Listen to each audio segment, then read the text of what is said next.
Hello दोस्तों, कैसे हैं आप। आई होप आप सब अच्छे होंगे। आपका स्वागत है मेरे चैनल ज़िंदगी बने इजी।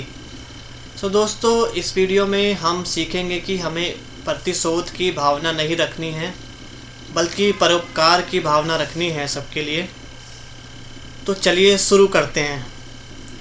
दोस्तों, मानव जीवन हीरे तुल्य है, यह हम सदियों से सुनते आए हैं। आज का संसार मनुष्य से भरपूर है, चारों तरफ इंसान हैं, परंतु जीवन में हीरे जैसी चकाचौंध नहीं है। मनुष्य जीवन को उच्च बनाने वाली उच्च भावनाओं के स्थान पर उसमें और प्रकार की तुच्छ भावनाएं आ गई हैं, जिसके कारण अपने हाथों अपने जीवन को उसने नारकीय बनाया है। इस प्रकार की भावनाओं में अत्यंत विध्वंसकारी भावना है बदले की भावना, ईंट का जवाब पत्थर से देने की भावना, दूसरे को मजा चखाने की भावना, दूसरों को गलत सिद्ध करने के लिए कुछ अमर्यादित कर दिखाने की भावना। यह भावना पानी की उछाल की तरह छोटी छोटी बातों में बड़ी सहज रीति से मानव में उभर कर आ रही है। धीरे धीरे बढ़ते बढ़ते यह उछाल बाढ़ का रूप धारण कर विनाशकारी बन जाती है। मनुष्य की श्रेष्ठ वृत्तियां बदले की भावना में जलती जाती है, चेतना काली पड़ जाती है, कल्याणकारी शक्ति का प्रवाह अकल्याण की ओर हो जाता है। बदले का भाव लक्ष्य विहीनता की निशानी है। जैसे रास्ते पर पड़े पत्थर को कोई कहे तुम हटो तो मैं चलूँगा, या तुम मेरे रास्ते में आए हो इसके बदले मैं तुमको उखाड़ फेंकूंगा। परंतु पथिक का रास्ता लंबा होता है, उसे सोचना चाहिए कि ऐसे तो अनेकों परिस्थितियों रूपी पत्थर रास्ते में आएंगे।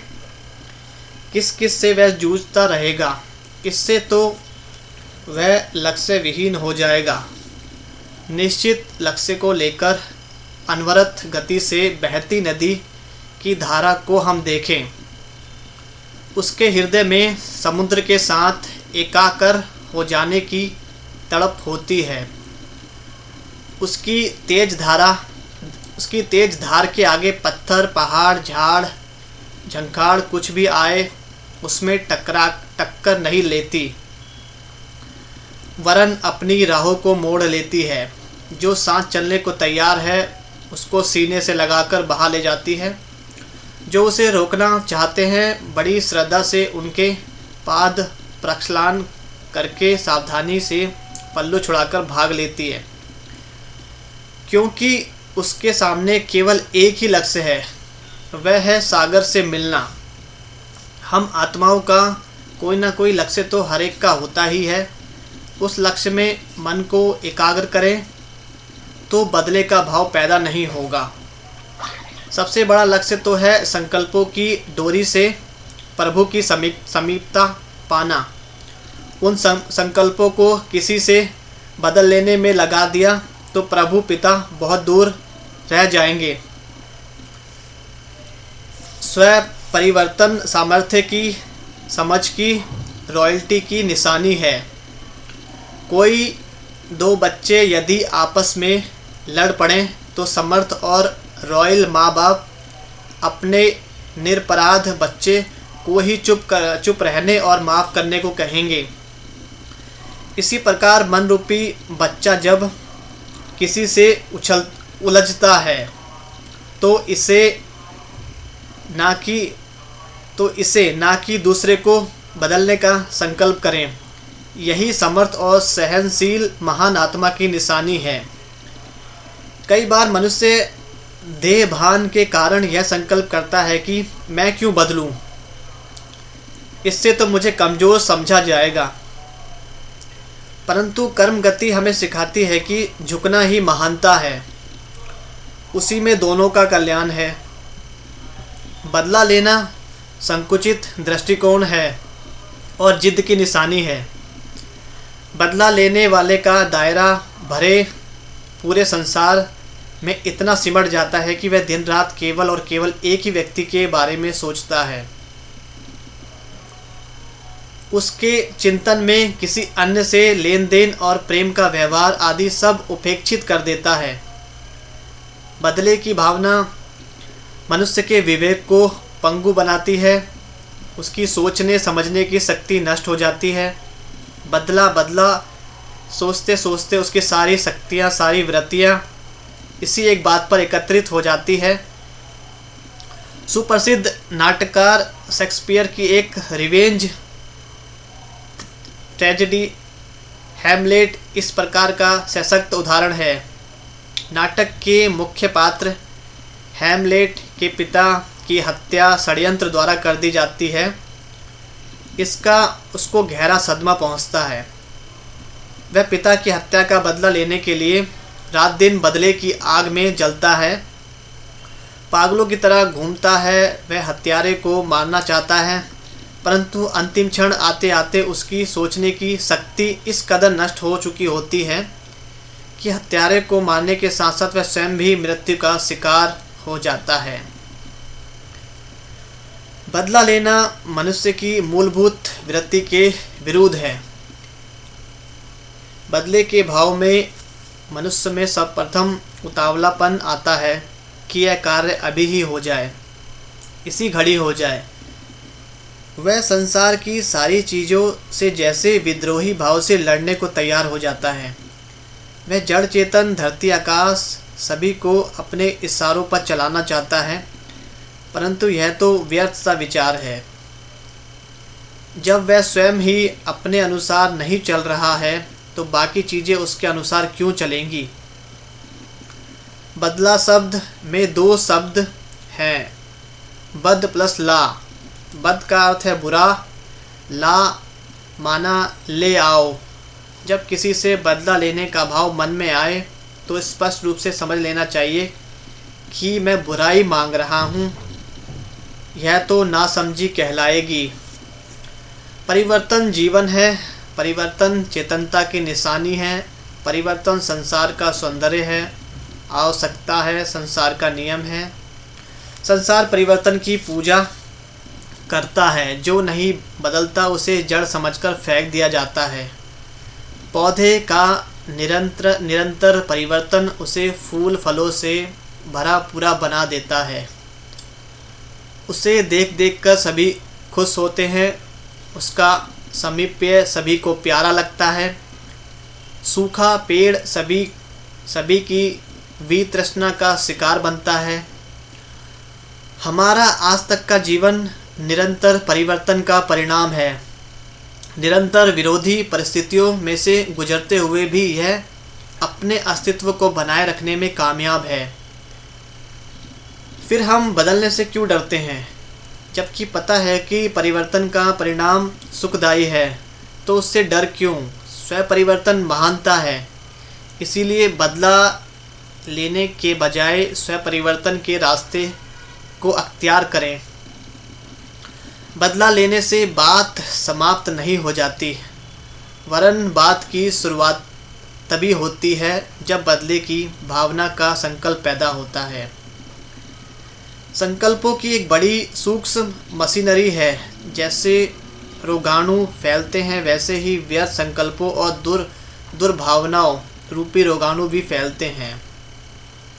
जिसके प्रति जो भाव इधर होता है वही उधर भी होता है। कहा जाता है, किसी के बारे में यह जानना हो कि वह हमारे बारे में क्या सोचता है, तो सर्वप्रथम हम अपने को देखें, हम उसके बारे में क्या सोचते हैं। जब इधर दूसरे को हानि पहुंचाने का संकल्प चल रहा होगा तो उधर भी नुकसान के लिए योजना बन रही होगी। उधर की विध्वंसक घटना को रोकने के लिए हमें अपने मन में चल रही विनाशकारी योजना को रोकना होगा, नहीं तो हम किसी को एक हानि पहुंचाएंगे, दूसरा बदले में दो हानि पहुंचाएगा। इस प्रकार यह अंतहीन कुचक्र चलता रहेगा और एक एक करके सारी उज्जवल भावनाएं, रिश्तों की मिठास, जीवन का रस इस कुचक्र में समाप्त हो जाएगा। यह संसार कर्म और उसके फल पर आधारित है।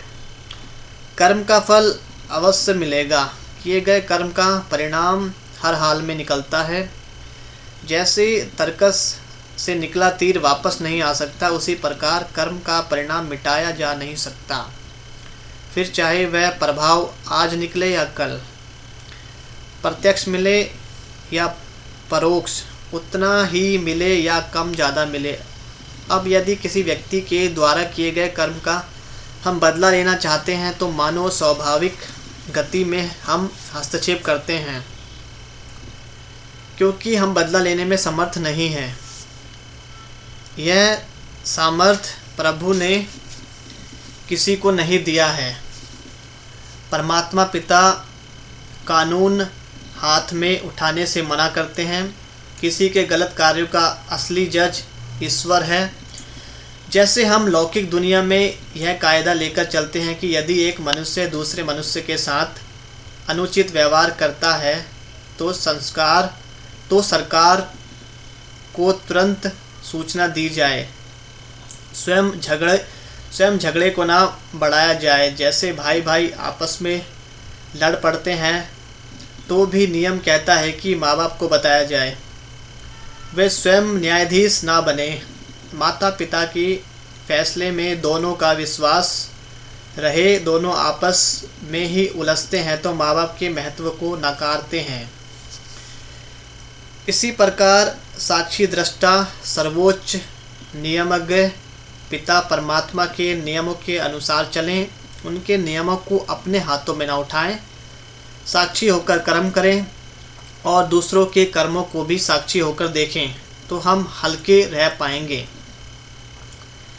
जबकि हम कहते हैं सारी दुनिया अपना ही परिवार है, तो बदला क्यों और किससे? सभी भाई भाई हैं। इस संसार में एक का सुख दूसरे पर आधारित है। समाज एक शरीर की तरह से है। जैसे शरीर के एक भी अंग में दर्द है तो शरीर को स्वस्थ नहीं माना जा सकता, इसी प्रकार समाज के किसी एक व्यक्ति को भी दुख है तो सुखी समाज नहीं कहा जा सकता। यदि मैंने किसी को दुख दिया या मुझे किसी ने दुख दिया तो समाज में दुख की उपज हुई, जिसका प्रभाव सब पर आएगा। अंत है बदले को भुलाकर स्वपरिवर्तन और सहनशीलता का मार्ग अपनाएं। इस संबंध में एक प्रेरणादायी कहानी इस प्रकार है। ज्वाला सिंह नाम का एक समुद्री डाकू था। वह और उसके साथी समुद्र में यातायात करने वाले यात्री जहाज तथा वाणिज्य जहाज को घेरकर लूटते थे तथा उस पर उपस्थित लोगों को भी मार डालते थे। लोग उसके नाम से ही थरथर कांपते थे। एक बार ज्वाला सिंह अपने साथियों के साथ समुद्र में सफ़र कर रहा था कि अचानक भयंकर तूफान में घिरकर उसके जहाज के टुकड़े टुकड़े हो गए। उसके साथी डूबकर मरने लगे। ज्वाला सिंह जहाज के एक छोटे से टुकड़े के सहारे तूफान की दिशा में बहने लगा। इस प्रकार वह अपने सभी साथियों से अलग हो गया। घायल ज्वाला सिंह समुद्र में तैरता हुआ बेहोश हो गया। जब उसे होश आया तो उसने अपने को बिस्तर पर पाया। आश्चर्य में डूबा ज्वाला सिंह इधर उधर देख रहा था कि तभी कमरे में एक वृद्ध व्यक्ति ने प्रवेश किया। उसने ज्वाला सिंह को बताया कि उसने ही उसकी जान बचाई है। ज्वाला सिंह ने एहसान भरे शब्दों में वृद्ध व्यक्ति का धन्यवाद किया तथा उससे उसका परिचय मांगा। इस पर वृद्ध व्यक्ति ने बताया, मैं एक नाविक हूँ। मेरे परिवार में मैं, मेरी बीवी तथा मेरा एक लड़का था, परंतु आज केवल मैं ही रह गया हूँ।